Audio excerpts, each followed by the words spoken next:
subscribe and don't forget to press the bell icon to get notified whenever we upload a new video. ये दो माजों पे जो लड़ने की बात करते थे जी, BIF का टेक ऑन कर सकते हैं हम, चाइना को भी और अब पाकिस्तान को भी। आज़ाद इलाके हैं, चाइना भी एक तनाज़े में आपके साथ शामिल है, लद्दाख के तनाज़े में।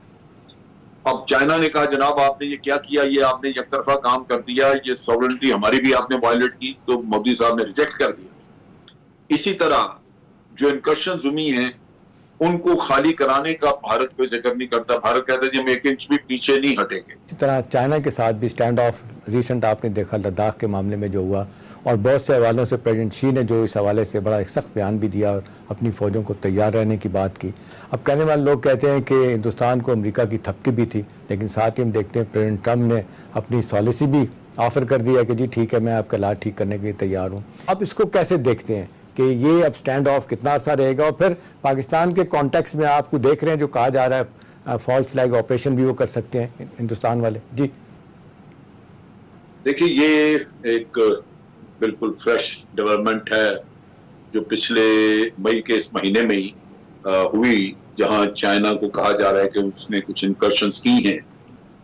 तो ये वो माइंडसेट बताता है, एक जहनियत नफ्सियाती प्रॉब्लम कि पाकिस्तान का नाम लेके तो वो फटने पे बिल्कुल यूं लगता है फट जाएंगे। जीडी बख्शी का तो मुझे अक्सर लगता है कि इसके दिमाग की को रग फट जाएगी, क्योंकि वो इस तरह चीखना शुरू करता है। वो ये है कि जो कुछ भी आज आपको हालात नजर आ रहे हैं, ये उस खुदसरी, एरोगेंस और यकतरफा जो कदम, वन साइडेड एक्टिविटी जो मोदी करता रहा है अपने जोम में, ये उसका नतीजा है। उसने अक़वाम मुत्तहिदा की करारदादों को पसे पुष्ट डाला और यकतरफा आर्टिकल 370 खत्म किया, फिर उसके बाद यूनियन टेरिटरीज। भाई ये मुतनाज़ा इलाके हैं, चाइना भी एक तनाज़े में आपके साथ शामिल है, लद्दाख के तनाज़े में। अब चाइना ने कहा जनाब आपने ये क्या किया, ये आपने एक तरफा काम कर दिया, ये सॉवरेनिटी हमारी भी आपने वायलेट की, तो मोदी साहब ने रिजेक्ट कर दिया। जो चीज है वो काफी देर से ये लगे हुए थे, वहां पे रोड बना रहे हैं, ब्रिजेस बना रहे थे इंडियंस, लेकिन इन्होंने जब अपनी इंटेंशन जाहिर की, कभी ये द्यामर भाषा डैम के ऊपर इन्होंने ऑब्जेक्शन करनी शुरू की, कभी इन्होंने ये हमारा सी पैक के ऊपर ऑब्जेक्शन के जनाब ये मुतनाज़ा इलाका और हमारी सॉवरेनिटी। इस चीज में उनको अमेरिका की भी हमायत हासिल थी कि सी पैक उनको भी हजम नहीं होता। सो नेचुरली एक ऑब्जेक्टिव उनको नजर आ रहा था, और उसकी नीयत से उन्होंने यहाँ पे हर तरफ इंफ्रास्ट्रक्चर डेवलपमेंट का काम शुरू किया। चाइनीज ने उसको एक थ्रेट समझा। चाइना ने ये देखा कि ये 70 साल से तो यहाँ कोई इंफ्रास्ट्रक्चर नहीं था, इन्फेंट्री वहां मौजूद थी, लेकिन अब आप हैवी इक्विपमेंट लाने के लिए वहां पे बड़ी बड़ी सड़कें, और ये को 60 के करीब सड़कें उन्होंने बनानी थी 2022 तक, बड़ा तेजी से काम हो रहा है। इसका मतलब है कि कोई बदनीयती शामिल थी कि आपने यहाँ पे कुछ करना है। अब चाइना अगर 60-70 बिलियन डॉलर की इन्वेस्टमेंट करता है, और उसके साथ साथ ये एक स्ट्रेटेजिक ओपनिंग उसको मिल रही है, जो उसका एक फ्लैगशिप प्रोजेक्ट है, तो वो उसको क्या भारत के रहमो करम पे छोड़ दे, ताकि ये अगर जरूरत पड़े तो भारत को कंटेन किया जा सके। ये नहीं कि वो जो जी चाहे यहां से कर दें, इंफ्रास्ट्रक्चर डेवलपमेंट रोकें। जो भारत कहता है कि जी हम नहीं रोकेंगे, वो तो हम करेंगे। तो नेचुरली अगर ये नहीं रोकेंगे तो मेरा ख्याल है कि मसला बढ़ेगा। इसी तरह जो इनकर्शन जुमी हैं उनको खाली कराने का भारत कोई जिक्र नहीं करता। भारत कहता है जी हम एक इंच भी पीछे नहीं हटेंगे।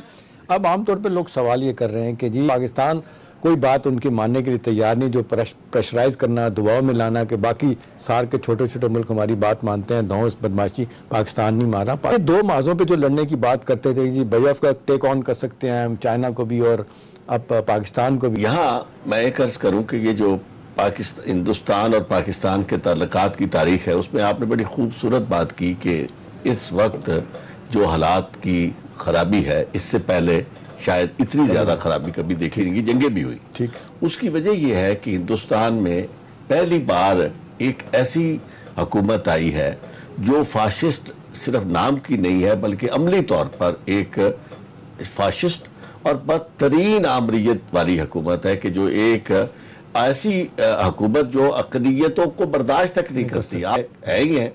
वो अपने आप को ये समझता है कि जो कदम भी वो उठाएगा उसका कोई कुछ बिगाड़ नहीं सकता। अमेरिका उसके साथ है। देखिए, चाइना को जाके छेड़ना और चाइना को इस अंदाज में इन्वॉल्व करना, मैं ये समझता हूं कि ये होना ही था। उसकी वजह यह है कि जब एक शख्स अपनी ताकत के जोम पर आगे बढ़ता चला जाता है तो फिर वो ये भूल जाता है कि इसकी रिपरकशंस क्या होंगी। क्योंकि जिस एजेंडे पे आया है, जिस एजेंडे पे उसे कौमियत परस्ती की बुनियाद पर, नस्ल परस्ती की बुनियाद पर जो उसे वोट मिला है, उस वोट बैंक को कंसोलिडेट करने के लिए वो ये इकदाम कर रहा है। इसलिए मैं ये समझता हूँ कि ये ऐसी फेज आई है जिसमें पाकिस्तान के लिए एक बहुत बड़ी अपॉर्चुनिटी है। और पाकिस्तान के लिए ये अपॉर्चुनिटी है कि आप अपनी सफ़ों को दुरुस्त कर ले।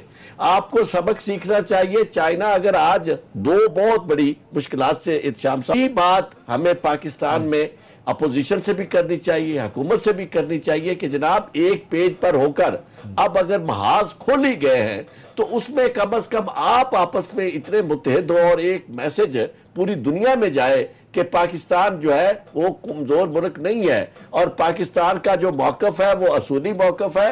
और हिंदुस्तान जिस तरह पामाल कर रहा है उन अक़वाम मुत्तहिदा की करारदादों को, इसको न सिर्फ दुनिया के फोरम पे जाके मुतारफ कराए, रुशनास कराए, बल्कि इसमें अपनी लॉबी करे, अपने साथ लोगों को मिलाए। और मैं नहीं समझता कि आप, ये बड़ा अच्छा पॉइंट है जो सब इत्तफाक राय पैदा करने वाला है। जल साहब, मैं अगर आपसे पूछूं कि ये मौजूदा खित्ते की जो सूरत हाल इस वक्त बन रही है, जो हमारे रीजन में जो हालात पैदा हो रहे हैं, आपके ख्याल में ये दोनों मुल्कों के साथ, चाइना पाकिस्तान के साथ जो मोदी सरकार माजराई कर रही है, मुल्क के अंदर भी उनको लोग कह रहे हैं कि गलत कर रहे हैं, बाहर की दुनिया भी लिख रहे हैं, बाहर के अखबार भी लिख रहे हैं, तो अभी आपके ख्याल में क्या ये जो बार बार हमारे फॉरेन मिनिस्टर कहते हैं कि जी ये कुछ भी एडवेंचर कर सकते हैं, मिस एडवेंचर कर सकते हैं, और वो अपने मुल्क में जो इस वक्त हालात पैदा हो गए उसके तवज्जो उठाने के लिए वो अमेरिका चाइना के खिलाफ, तो वो कुछ ना कुछ पाकिस्तान के खिलाफ करेंगे।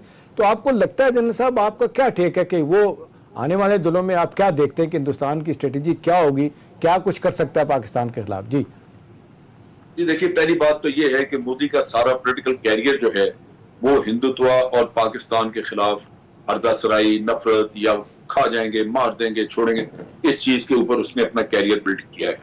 ये जो दूसरा इलेक्शन जीता है पुलवामा के वक्त पे, आप देखिए कि उससे पहले 5 रियासतों में इलेक्शन हारा हुआ था और इसने जनरल इलेक्शन भी हार जाना था, लेकिन इसने पुलवामा का ड्रामा रचाया और इलेक्शन जीत गया। तो वो उसके लिए तो सर्वाइवल जो है वो सिर्फ एक ही रास्ता है कि वो हिंदू वोट पे दफा करे, और हिंदू वोट जो है वो उसको मोबिलाइज करने के लिए या हिंदू सपोर्ट को मोबिलाइज करने के लिए पाकिस्तान के खिलाफ वो कुछ ना कुछ करता रहे। लेकिन सूरत हाल ये है कि वहां पे जब आप दुनिया को ये अपने अपने वोटर्स को, अपने लोगों को, हिंदू मेजोरिटी को आप ये कहते हैं कि हम पाकिस्तान को मजा चखा देंगे, पाकिस्तान को छोड़ेंगे नहीं, तो एक वक्त आता है कि फिर वो डिमांड करते हैं कि जनाब ये जबानी कलामी नहीं, आप कुछ जमीन पे करके दिखाएं।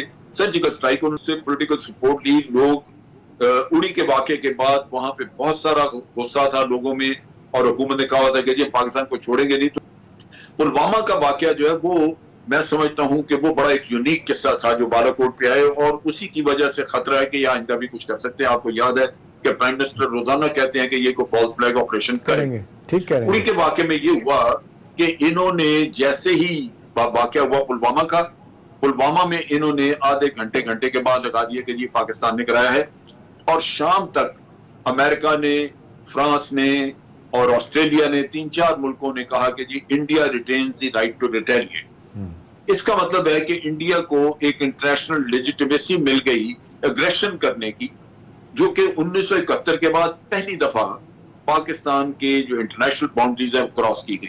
अब माजर के साथ जनरल साहब, वो जो आप कह रहे हैं कि आधे घंटे भी पाकिस्तान पे इल्जाम लगाया, वो आपके ख्याल में वो जैश मोहम्मद जिन्होंने वो पता नहीं क्यों उन्होंने एक्सेप्ट कर लिया था, या ये उन्हीं की तरफ से कोई ड्रामा था कि पाकिस्तान का नाम देना था, वो एक बहाना बना के कि जी देखे पाकिस्तान बेस्ड जैश मोहम्मद है, और कहने वाले जिन्होंने किया उन्होंने कहा कि जी हमें उनकी हमायत हासिल थी या हमारा उनके साथ ताल्लुक है। वो इतना सीरियस नहीं है। असल सीरियस चीज ये है कि अमेरिका को तो सब कुछ पता है, इनके पास इंफॉर्मेशन सब कुछ, उन्होंने क्यों ये एक्सेप्ट कर लिया कि जनाब ये पाकिस्तानी मुलब्बस है? ठीक। ऑस्ट्रेलिया ने क्यों कर लिया, फ्रांस ने क्यों कर लिया? ये वो चीजें हैं जिन्होंने इंटरनेशनल लेजिटिमेसी मुहैया की, और इंडिया ने ये जुर्रत की, ये पहली दफा उन्होंने एक्चुअल एक्शन करने की कोशिश की जो हो गया, वरना उन्होंने यहां भी जो वो सर्जिकल स्ट्राइक की तरह की एक्शन करना पड़ा इस वजह से कि इंटरनेशनल लेजिटिमेसी उनको मिल चुकी थी। ठीक। अब ये वो खराबी है जो हमने एड्रेस नहीं की। ये जो पुलवामा के बाद जो बालाकोट का वाकया हुआ, इसके 2 हिस्से थे। एक मिलिट्री रिस्पांस थी और एक दूसरी आपको डिप्लोमेटिक रिस्पांस देनी थी। खुशियां मनाई और अभिनंदन के डांस हम नाच करते रहे, लेकिन जो हमारी वायलेट हुई थी सॉवरेनिटी, उस पर हमने कुछ नहीं किया। होना ये चाहिए था कि जब इंडिया ने हमें सबूत दिए और वो सबूत कुछ नहीं थे सिवाय अखबारी तराशों के, तो फिर हमें अमेरिका को कांटेक्ट करना चाहिए था कि जनाब आपके पास क्या सबूत था कि आपने इसको लेजिटिमेसी मुहैया की, हमें तो इन्होंने ये दिया है। फ्रांस को पकड़ते इन मुल्कों को जाके कायल करना चाहिए था कि क्या ये इंसाफ है कि भारत मुंह से निकाले और आप ये करते, क्योंकि ये आइंदा के लिए आपने ये चीज रोकनी। अब आपने तो ये चैलेंज नहीं की ना, आपने उन फोर्सेस को, उन मुल्कों को जाके बात की, उनको अड्रेस किया, क्योंकि उनको कन्फ्रंट करना चाहिए था उनको। आपके ख्याल में ये पाकिस्तान ने बेहतर सियासी कार्ड खेला था? क्योंकि लोग ये कह रहे हैं कि वो डेस्परेशन में इतने भुनाए हुए थे कि वो कुछ भी कर सकते थे। पाकिस्तान ने अवॉइड किया कि भी ठीक है, ये क्लैश से बच सकते हैं तो बचें, और इसका फायदा हम इंटरनेशनल सतह पे या इंटरनेशनल कम्युनिटी को बता के डिप्लोमेटिक सतह पे कुछ हासिल करें। वो आप सही कह रहे हैं कि वहाँ पे जो होना चाहिए था उस तरह नहीं हो पाया।